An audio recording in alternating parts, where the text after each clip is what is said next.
Perkenalkan, aku Rafelia Putri Hidayat dengan NIM 21042193. Jadi teman-teman, pada kali ini aku sebagai aktor akademisi yaitu dari isu kebijakan publik keberlanjutan Ibu Kota Nusantara. Jadi untuk aktor akademisi ini dia adalah seorang yang netral di antara beberapa forum. Teman-teman semuanya, perkenalkan saya Ananda Kaulam dengan NIM 21042234. Saya di sini berperan sebagai anggota LSM di bidang kebudayaan lingkungan. Peran saya di sini sebagai tim kontra. Terima kasih. Bahkan nama saya Miftah Maharani dengan NIM 21042296. Di sini saya berperan sebagai aktor masyarakat dalam diskusi kebijakan publik mengenai keberlanjutan IKN. Halo semuanya, perkenalkan nama saya Putri Maharani dengan NIM 21042189. Saya berperan sebagai aktor pemerintahan yang mendukung pro kontra antara isu keberlanjutan IKN. Terima kasih. Baik teman-teman semuanya, jadi pada kali ini kita akan langsung masuk kepada sisi diskusi kita yang mengenai isu kebijakan publik dalam keberlanjutan pembangunan Ibu Kota Nusantara. Nah, kali ini saya Rafelia Putri Hidayat sebagai host yang akan memandu bagaimana nantinya diskusi ini akan berlangsung, dan di sini saya sudah ditemani oleh teman-teman saya yang berperan sebagai aktor. Yang pertama itu adalah dari pemerintah, Putri Maharani, lalu ada dari organisasi masyarakat, Ananda Kaulam, dan di sebelah kiri saya itu ada sebagai masyarakat sendiri yaitu Miftah Maharani. Oke, mungkin untuk pertama pengawalan kita bisa mendengarkan bagaimana pendapat dari komunikasi ini, bagaimana keberlangsungan pembangunan IKN ini, apakah sudah maksimal atau dampaknya juga bagaimana ke masyarakat. Nantinya kita akan mendengarkan itu dari pendapat pemerintah. Silakan. Baik, terima kasih dari host juga sudah menyenangkan dan mengundang saya sebagai aktor pemerintah di sini. Saya sebagai pemerintah itu juga mendukung adanya IKN dikarenakan ada beberapa permasalahan lingkungan, permasalahan pendidikan, dan permasalahan edukasi serta demografi dan topografi yang harus diperbaiki. Oleh karena itu, saya sangat setuju dengan diberlakukannya IKN dari tahun 2020 hingga tahun 2045 jadi Indonesia yang emas. Jadi mungkin ada beberapa dari teman saya yaitu aktor pemerintah, aktor lingkungan, dan juga aktor masyarakat yang memiliki pendapat yang tidak sesuai dengan saya, yaitu kontradiktif. Mungkin saya bisa menjelaskan beberapa pendapat saya, yaitu dari organisasi lingkungan dan dari KPI. Baik, terima kasih. Sebelumnya kami dari pihak LSM melihat banyaknya risiko lingkungan dalam proyek ini, seperti penggunaan hutan, ancaman terhadap kehidupan satwa, serta dampak sosial bagi masyarakat ada di sekitar wilayah IKN. Ini bukan cuma sekedar proyek fisik saja, tetapi ini menyangkut tentang keberlanjutan ekologis di wilayah IKN tersebut. Itu pendapat saya terkait dengan keberlanjutan. Oke, baik. Jadi kita sudah mendengar beberapa pandangan dari aktor perempuan dan juga aktor organisasi masyarakat. Nah, dari pemerintah itu sendiri dia memang sangat setuju dengan adanya pembangunan IKN ini, terutama itu dalam mengatasi penduduk yang berbeda, ada juga perekonomian. Namun dari masyarakat itu sendiri, organisasi masyarakat itu memiliki pandangan yang berbeda, di mana pembangunan IKN ini memang benar bahwasanya memiliki dampak yang bagus untuk kepentingan, namun ada kekurangannya itu berdampak kepada alam kita sendiri dan dapat mengancam keberlangsungan terutama pada ekologis alamnya, dapat mengundang beberapa risiko bencana seperti banjir ataupun pencemaran udara. Lalu bagaimana kita juga akan mendengar bagaimana pandangan dari masyarakat yang berada di sana, dan juga mungkin ada sedikit masukan terhadap adanya IKN ini sendiri. Silakan. Terima kasih. Terus terang kami sebagai masyarakat cukup khawatir karena kami mungkin akan berubah. Di mana bukan yang dulunya sebagai petani bisa nafkah, lahan akan hilang mungkin karena adanya IKN ini. Dan katanya IKN ini untuk masa depan, tapi masa depan siapa? Gitu kan? Kalau kami berpikir itu bukan kemajuan. Oke, jadi kalau dari masyarakat sendiri itu dapat mengancam posisi diri sendiri. Dapat disimpulkan juga dari kalimat yang diberikan oleh masyarakat itu ditentukan bahwa suatu masyarakat itu kontra terhadap pembangunan IKN ini sendiri. Nah, menurut mereka itu dapat mengancam posisi mereka sebagai itu masyarakat aslinya yang berada di posisi tersebut, di daerah tersebut. Nah, kita boleh kita dengarkan bagaimana tanggapan pemerintah terhadap pandangan yang diberikan oleh masyarakat. Masyarakat terkait terima kasih kepada pemerintah. Bagaimana masyarakat lokal dan adat ini bermigrasi nantinya itu akan diatur oleh pemerintah. Karena tata kelola IKN itu punya wilayah dan fasilitas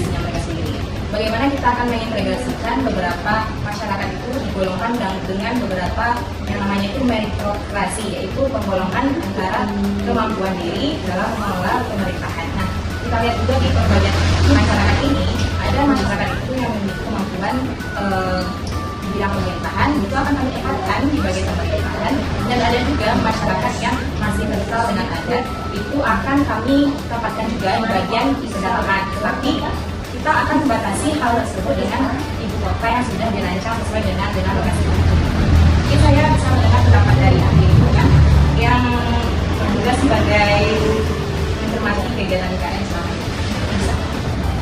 Dari pertanyaan pemerintah tadi, kami berpendapat bahwa kebijakan untuk memindahkan ibu kota Indonesia ini ke Kalimantan itu menjadi hal yang krusial sekali, karena sama-sama kita ketahui bahwa Kalimantan ini menjadi ikon atau istilah yaitu paru-paru dunia. Nah, kami berharap bahwa dengan adanya kebijakan ini mungkin pemerintah sendiri bisa menanggulangi bagaimana masa depan dari hutan-hutan yang ada di Kalimantan ini, dan juga masyarakat sendiri pun belum ada kepastian terhadap mereka mau dikemanakan. Ini saya kurang setuju karena kami di dalam sekta dan denah itu sudah merancang bagaimana hutan itu tetap ada, kemudian keberlanjutan ibu kota dan mobilisasi pemerintah itu pun tetap ada. Jadi pemerintah itu tidak menggalakkan bagaimana lingkungan itu akan disediakan, tetapi pemerintah itu sudah membuat bagaimana peta dan juga peta di mana lingkungan itu tetap ada dalam pemerintahan tanpa harus mengurangi dan menggundulkan beberapa hutan yang digunakan sebagai paru-paru dunia. Itu kita bisa melihat bagaimana kalau kita ke sana ke IKN tersebut, kita bisa melihat bagaimana di dalam kota tersebut ada tata ruang kota yang dikhususkan untuk penyerapan paru-paru dunia. Dan saya itu berpikir pemerintah selalu salahkan bagaimana keberlanjutan IKN ini, sedangkan masyarakat sendiri mereka tidak setuju dan selalu menggalakkan kalau pemerintah ini tidak mengatur dan mempedulikan mereka. Tetapi kan pada dasarnya kenyataan yang ada di IKN tersebut sangat berbanding terbalik dengan apa yang dibicarakan oleh pemerintah. Dan kami pun sebagai anggota lingkungan sosial juga melihat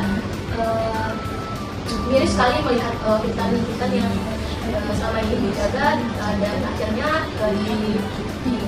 ditumbangkan untuk bukan ditumbangkan, kita juga bisa melihat kan bagaimana Jakarta itu setiap tahun turun 0,5 cm dan itu akan tenggelam. Nah, kalian orang Kalimantan sering bilang ongkirnya mahal, kalau kemana-mana itu mahal, mau bayar apapun mahal, mau beli apapun mahal yang asalnya dari Jakarta. Sedangkan IKN ini akan untuk bagaimana proses gempa bumi tadi tidak menghalalkan bagaimana bencana tersebut tidak mencapai ibu kota IKN. Makanya kita itu membuat IKN itu di Kalimantan. Kemudian Anda sebagai pihak lingkungan juga berpikirkan ini kami pemerintah itu sudah mengajak Anda loh sebagai aktor lingkungan dan berdiskusi bagaimana bagusnya pemerintahan ini dan bagaimana bagusnya IKN ini akan digalakkan. Tapi sekarang Anda berpikir kalau pemerintah itu tidak mendukung kalian. Tapi kan dari transparansi yang kami lihat bahwasannya pembangunan IKN ini tidak ada transparansinya gitu. Kami pun sebagai pihak anggota LSM dan masyarakat pun ingin adanya keterlibatan kami secara nyata dalam pembangunan IKN ini. Ya, saya setuju dengan pendapat LSM karena kami hanya ingin mendengar dari pemerintah seharusnya melibatkan kami sejak awal, di mana harusnya pemerintah memberikan kami ruang untuk hidup dan jangan hanya bangun gedung tinggi dan membuat kami hutan-hutan kami. Kami ingin pembangunan yang manusiawi dan adil dan melibatkan. Tapi kan dalam pembangunan tersebut, kalian sebagai masyarakat lokal dan masyarakat adat itu dilibatkan. Contohnya saja, di bidang pembangunan IKN, 10% dari pegawai pembangunan IKN itu adalah masyarakat lokal sendiri. Dan Anda pun mungkin orang tuanya atau saudara-saudaranya itu berbeda sebagai kontradiktif di dalam pembangunan IKN ini. Tapi Anda berpikir kalau kami itu tidak melibatkan masyarakat. Mungkin Anda bisa memberikan bukti yang konkret bagaimana pemerintah tidak melibatkan masyarakat ini. Coba. Di sini tapi kami itu tidak menolak perubahan, tetapi tolong jangan menghilangkan icon atau maksudnya beri juga kami ruang untuk hidup. Tadi Ibu meminta bukti konkret dari bagaimana pembangunan IKN ini terlihat tidak adil. Mungkin bisa dilihat sendiri. Menurut saya, yang saya lihat sejauh ini pemerintah bersifat tidak adil dikarenakan untuk tenaga kerja saja mereka membawa mungkin dari Pulau Jawa daripada melibatkan masyarakat kami sendiri di Kalimantan ini. Bagaimana? beberapa saya lihat pengalaman dari pekerja dari Jawa itu lebih baik daripada pekerja yang ada di Nunukan. Itu kita bisa buktikan dari ilmu yang sudah ada di Jawa itu sendiri, di mana pekerja Jawa itu lebih rajin daripada pekerja Nunukan. Dari sana itu bisa dilihat bahwa tidak adanya kepercayaan antara pemerintah dengan masyarakat kami di Kalimantan ini. Oke, sedikit yang menurut tadi dari saya juga notice di sini bagaimana pandangan dari pemerintah ibu sendiri itu mengatakan bahwasanya tuh pekerja Jawa itu lebih bagus, lebih baik ketimbang bagaimana pekerja dari yang berasal dari Kalimantan sendiri. Nah dari statement di awal tadi di pembukaan itu saya teringat jelas bahwasanya ibu tadi mengatakan bahwasanya untuk kerja pemerintah ini sendiri itu untuk membangun potensi kependudukan. Tapi nyatanya dalam pembangunan saja itu tidak ada kepercayaan kepada masyarakat Kalimantan.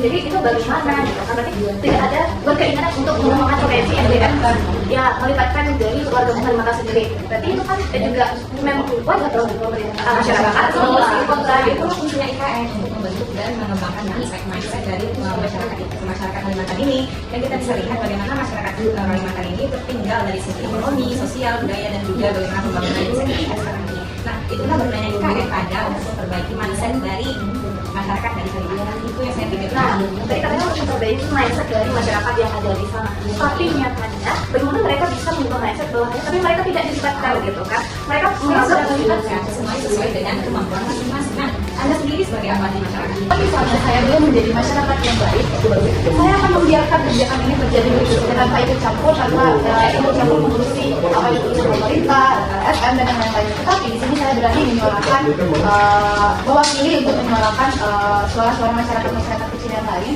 untuk berada di diskusi ini bersama ibu dan anggota SM. Oke, tadi kita udah dengarkan itu beberapa statement yang keluar dari aktor-aktor dari sini, dari masyarakat, dari pemerintah, dari LSM yang merasakan bagaimana kalau dari masyarakat sendiri itu tidak merasa tidak adil dengan adanya pembangunan IKN ini. Namun nyatanya pemerintah itu sudah berupaya yang terbaik terhadap IKN, juga terhadap kesejahteraan masyarakat. Nah, di sini kita simpulkan bahwasanya apabila aktor-aktor ini dapat berdiskusi dengan baik dan juga dilibatkan dalam pengambilan kebijakan ini, itu akan kebijakan ini tidak akan menjadi pro dan kontra, dan juga akan mendapatkan hasil yang baik dan juga memuaskan dan juga memberikan keuntungan di semua pihak. Tidak ada yang dirugikan ataupun yang merasa dikucilkan. Itulah sekian diskusi kita mengenai keberlanjutan pembangunan ibu kota Nusantara. Kami pamit, sampai jumpa.